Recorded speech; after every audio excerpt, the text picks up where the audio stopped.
So, like the Constable of St Helier and indeed Deputy Wall, I think that the Minister of Health has got his priorities wrong.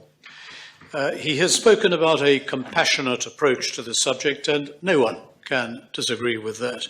It's one of the reasons why the scrutiny panel wanted to know more about the proposed enhancement of investment in palliative care. Palliative care has moved on enormously in recent years, but not everyone benefits from those advances. More nurses and carers need to be trained, and more resource needs to be put into it. The end-of-life strategy published by the department is fine, but where are the resources? Almost everyone needs palliative care at the end of the day, but not everyone needs the emergency exit of which the Constable of St John's spoke. If we are to have Route 1, about which I have grave reservations, it must not be at the expense of palliative care. The tail should not wag the dog.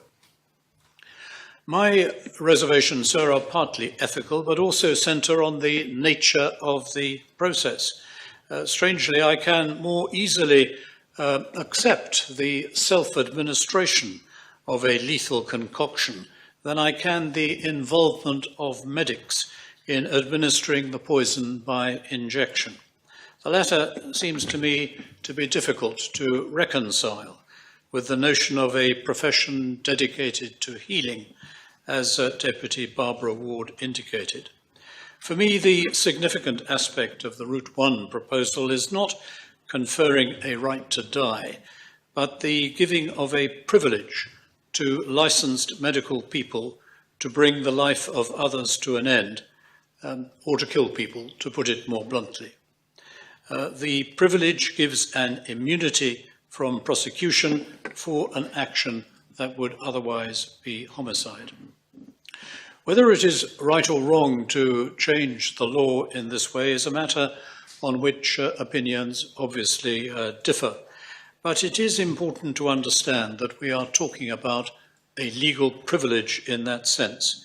It would be a license for one human being, subject to conditions, either to help another to commit suicide or to bring another person's life to an end. Whether one is for or against it, assisted dying is a cosy euphemism which obscures the reality of the debate. Because if one is conferring upon medical people a license of that kind, it is very important that the conditions or safeguards are crystal clear and not subject to interpretation, or indeed subject to subjective appraisal. Only the law will tell us whether the safeguards which have been suggested will work in practice. But I want to focus attention on Route 2 because I think there has been a failure to give the views expressed by the ethical review proper consideration. Indeed, I'm not sure that any consideration has been given to them. The Minister was rather dismissive of their views. He told the scrutiny panel that when he read their biographies, he could guess straight away what their views would be. My own view is that when three distinguished academics, whose ethical positions are different, manage to sink those differences into an agreed recommendation, that is entitled to very careful consideration. I'm not sure that has happened. The Council of Ministers has effectively ignored the recommendation that Route 2 is not ethically appropriate. I may have missed it, but I couldn't find anything in the Minister's report explaining why it was thought inappropriate to follow it. The experts suggested that it was not ethically appropriate because it reinforced a negative view about the value of the lives of people with disabilities. The first question on eligibility is, are you disabled in some way? Route 2 is a special avenue for disabled people. It is not a sufficient answer to the criticism that Route 2 targets disabled people to state that people with disabilities can make up their own minds about whether to end their lives. Almost everyone suffers at one stage or another during life from bouts of depression or unhappiness. But such disabled people, unlike the rest of us, would be able to contemplate killing themselves as a solution to their problems. They may be subtle, or indeed sometimes not so subtle encouragement to do so. Single people living on their own would be particularly vulnerable to such pressure. Many disabled individuals and groups have expressed concern about Route 2, and I think that those concerns should be listened to. A few months ago, I was in Waitrose supermarket when I was approached by a man whom I did not know, who asked me whether I was going to vote for assisted dying. I asked him why he thought it was a good thing. He told me, I get up in the morning, I go to work, I come back in the evening, I have something to eat, and I go to bed. I can't see the point of it all. We had a conversation where I tried to tell him about some of the wonders of nature and life and the beauty that was all around us, but he would have none of it. He was 42 years old. He was limping, so perhaps he had some physical disability, and maybe he would have been able to persuade a medic that he was suffering unbearably. I hope not, but I don't think we should take that risk. The ups and downs of life can distort people's perceptions, and once all the gateways have been passed, it may be too late to reverse. I'm not sure that a tribunal adds very much. What is it going to decide? Will it make a value judgment? And if so, how?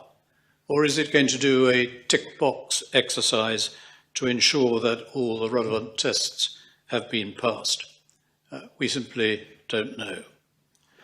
Route 2, sir, is a bridge too far. It would be a huge step into the unknown. People like the sportsman of whom the Constable of St. John spoke qualify under Route 1. We would open a door to too many individuals who suffer from depression, which may be temporary, or, as Deputy Ferry explained from his own experience, can be addressed and mitigated.